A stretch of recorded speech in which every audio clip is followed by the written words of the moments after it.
So I want to talk about Sternberg specifically. I think that you have notes that talk about his concepts of love, but Sternberg was into a lot of different types of intelligence. And as he moved through his career, he was interested in a lot of different things. Um, so I like what he did with IQ measurement. I think that's where he really excelled.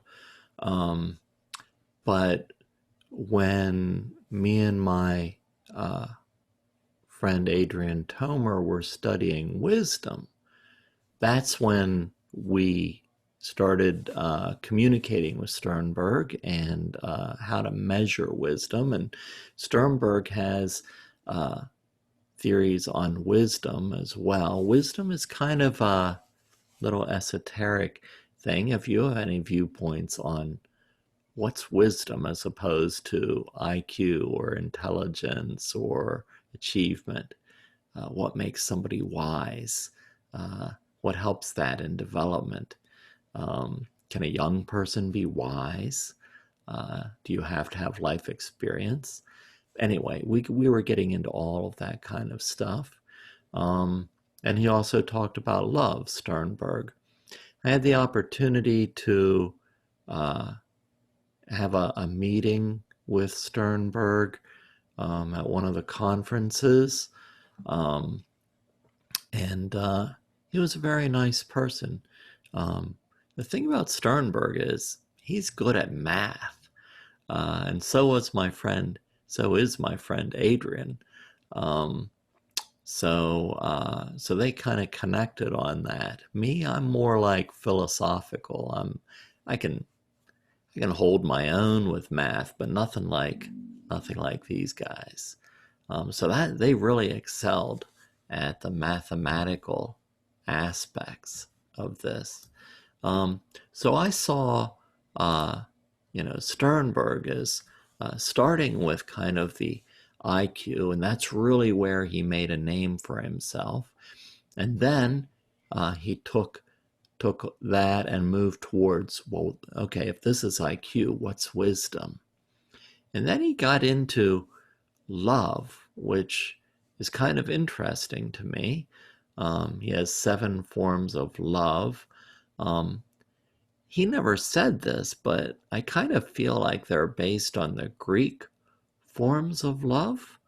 Um, but he took it to a little more comprehensive level.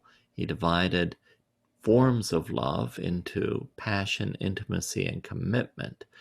Um, Liking, infatuation, empty love, romantic love, fatuous love, companionate love, and consummate love.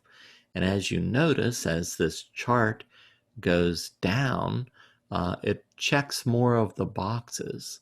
So the last one, consummate love, checks all 3 boxes: passion, intimacy, and commitment.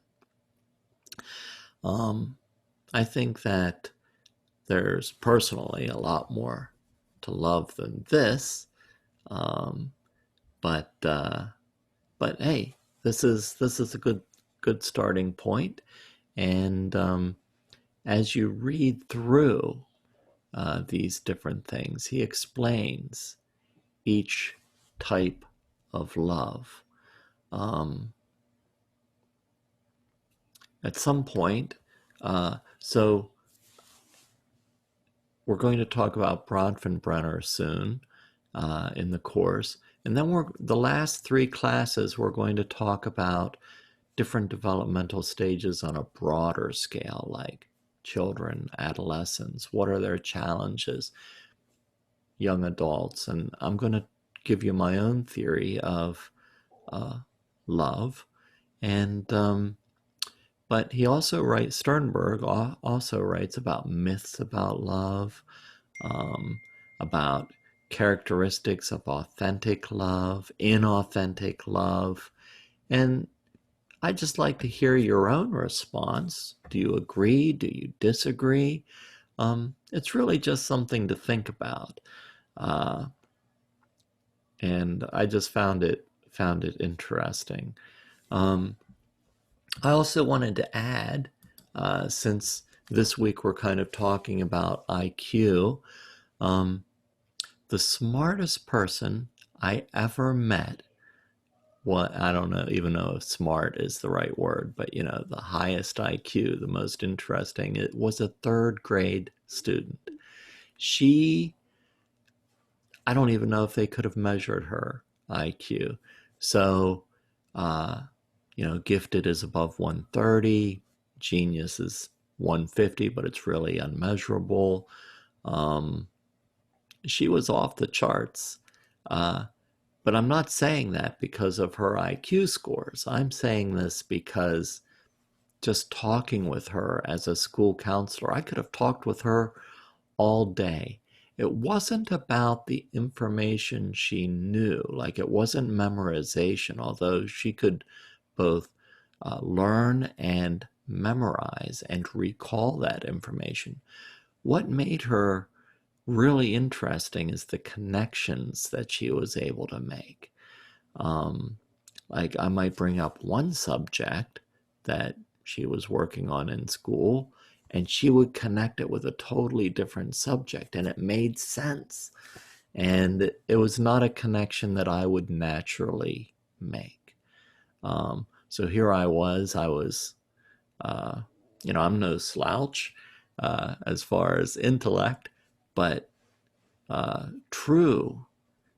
true genius is fascinating.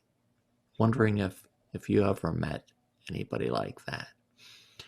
Uh, Another interesting thing is, um,